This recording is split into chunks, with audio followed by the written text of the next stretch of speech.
Assalamualaikum warahmatullahi wabarakatuh. Sahabat DNP, apa kabar Anda hari ini? Semoga Anda diberikan kesehatan dan dapat menerima informasi dari DNP in the Morning edisi Jumat 18 Juli 2025. Bersama saya Teguh Fadila. Berikut informasi selengkapnya untuk Anda.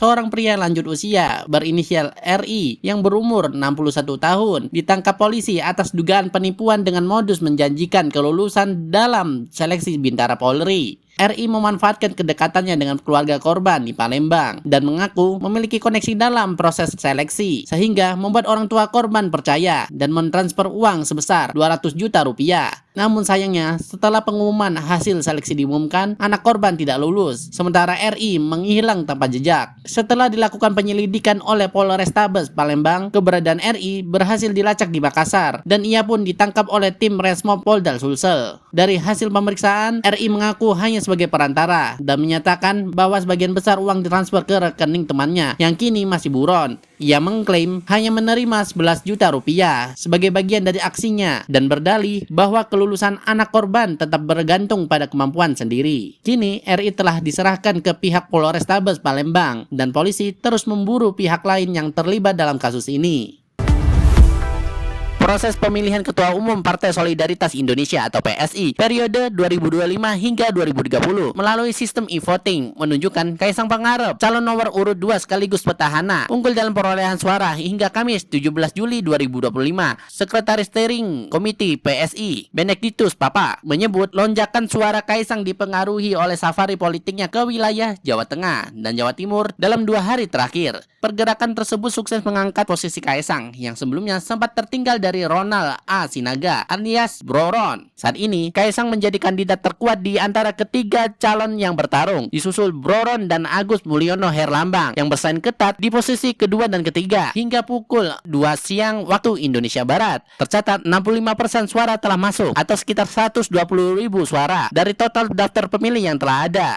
Meski unggul, proses e-voting masih akan berlangsung hingga Jumat 18 Juli 2025 malam. Pemenang resmi akan diumumkan dalam Kongres PSI yang digelar di Solo pada tanggal 19 sampai 20 Juli 2025 yang kabarnya juga akan menjadi panggung bagi rebranding partai, peluncuran logo baru serta kehadiran 2 tokoh penting yaitu Presiden Republik Indonesia Prabowo Subianto dan Presiden ke-7 Republik Indonesia Joko Widodo. Kongres ini tak hanya menentukan kepemimpinan PSI ke depan tapi juga arah baru partai dalam kancah politik nasional. Kesepakatan dagang diumumkan mantan Presiden Amerika Serikat Donald Trump dengan Presiden Indonesia Prabowo Subianto justru menuai gelombang kritik dari warga Amerika Serikat sendiri. Dalam perjanjian tersebut, barang-barang dari Amerika Serikat dikenakan tarif 0% saat masuk ke Indonesia. Sementara barang dari Indonesia dikenai 19% ketika masuk ke pasar Amerika Serikat. Trump menyebut kesepakatan ini sebagai bersejarah karena untuk pertama kalinya Amerika Serikat mendapat akses penuh ke pasar Indonesia. Namun respon publik Amerika Serikat berkata lain. Sejumlah warga Amerika Serikat menyuarakan kekecewaannya di media sosial, terutama TikTok. Influencer @nick6867 atau Nicholas menyebut tarif 19% pada produk Indonesia justru membuat konsumen Amerika Serikat harus membayar lebih mahal. Bukan Indonesia yang menanggung beban seperti klaim Trump. Senada dengan itu, TikToker KCLMFT menyebut kesepakatan ini sebagai kebijakan yang tidak adil dan merugikan rakyat Amerika Serikat karena membuat barang impor dari Indonesia lebih mahal tanpa adanya keuntungan timbal balik. Selain soal tarif, para netizen juga mengkritisi klaim Trump mengenai keberhasilannya dalam mendorong pembelian 50 pesawat Boeing 777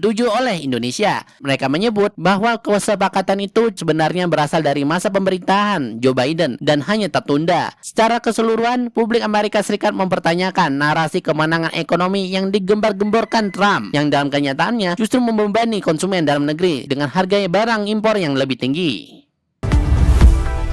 Hasil drawing babak 4 kualifikasi Piala Dunia 2026 menempatkan timnas Indonesia di grup B bersama 2 kekuatan besar Asia, yakni Arab Saudi dan Irak. Pengundian yang digelar di markas AFC Kuala Lumpur pada Kamis 17 Juli 2025 dipimpin oleh Wakil Sekjen AFC bidang kompetisi Shin Man-gil didampingi pelatih Uzbekistan Timur Kapadze. Sementara itu, grup A berisikan Qatar, Uni Emirat Arab, dan Oman. Babak 4 akan berlangsung dalam 3 laga krusial pada 8, 11, dan 14 Oktober 2025.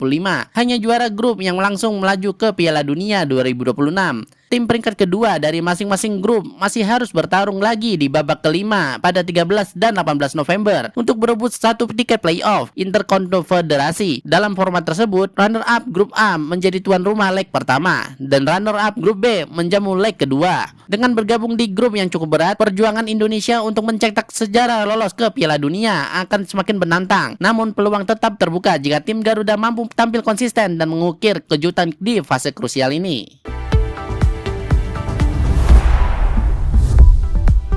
Demikian tadi DNP in the Morning edisi Jumat 18 Juli 2025. Mewakili kerabat kerja yang bertugas, saya Teguh Fadila pamit undur diri. DNP Integrated News, lebih informatif, lebih terinformasi. Selamat pagi Indonesia dan sampai jumpa.